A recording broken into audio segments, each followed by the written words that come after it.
Assalamualaikum warahmatullahi wabarakatuh.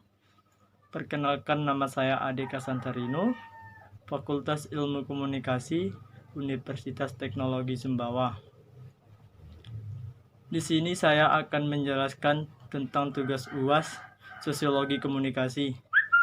Sebelum saya masuk ke tema pembahasan tentang sosiologi komunikasi, di sini saya akan menjelaskan apa itu sosiologi komunikasi. Di sini saya akan menjelaskan tentang pengertian sosiologi komunikasi. Sosiologi komunikasi mempelajari tentang proses komunikasi secara psikologis. Proses komunikasi merupakan suatu bentuk interaksi sosial yang melibatkan individu atau kelompok sosial. Proses tersebut memiliki pengaruh yang sifatnya timbal balik. Pelajar adalah orang-orang yang ikut serta dalam proses belajar menurut Nasution. Belajar merupakan kegiatan yang mengumpulkan dan menambahkan sejumlah ilmu atau pengetahuan. Sedangkan pelajar adalah pelaku. Sedangkan sarjana mengutamakan pengertian belajar secara lebih jelas, yaitu setiap upaya yang sengaja diciptakan agar terjadi kegiatan edukatif peserta didik. Pelajar pada dasarnya adalah konsumen dari jasa yang diberikan oleh pengajar. Mahasiswa merupakan sebutan untuk yang sedang menempuh atau menjalani pendidikan tinggi di sebuah perguruan tinggi, seperti sekolah tinggi, akademi, dan yang paling umum ialah universitas. Sejarahnya, mahasiswa dari berbagai negara memiliki peran yang cukup penting dalam sejarah suatu negara. Misalnya, ratusan mahasiswa mendesak Presiden Soeharto untuk mundur dari jabatan sebagai presiden di Indonesia Mei 1998. Mahasiswa adalah orang yang belajar di perguruan tinggi, baik universitas, institut, atau akademi. Mereka yang terdaftar sebagai murid di perguruan tinggi dapat disebut dengan mahasiswa. Tetapi pada dasarnya mahasiswa tidak disebut. Terdaftar sebagai mahasiswa di sebuah perguruan tinggi hanyalah syarat administratif menjadi mahasiswa. Tetapi menjadi mahasiswa mengandung pengertian yang lebih luas dari sekedar masalah administratif itu sendiri. Kemahasiswaan berasal dari kata mahasiswa, sedangkan mahasiswa terbagi menjadi dua suku kata, itu maha dan siswa. Maha artinya dan siswa artinya pelajar.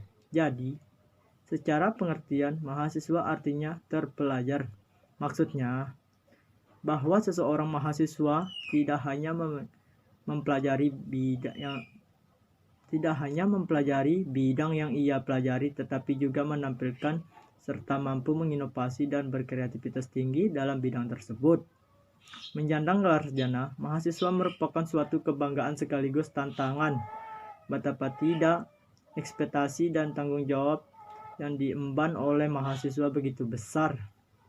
Mahasiswa adalah seorang agen pembawa perubahan, menjadi seorang yang pemberi solusi dan permasalahan yang dihadapi oleh suatu masyarakat bangsa di belahan dunia.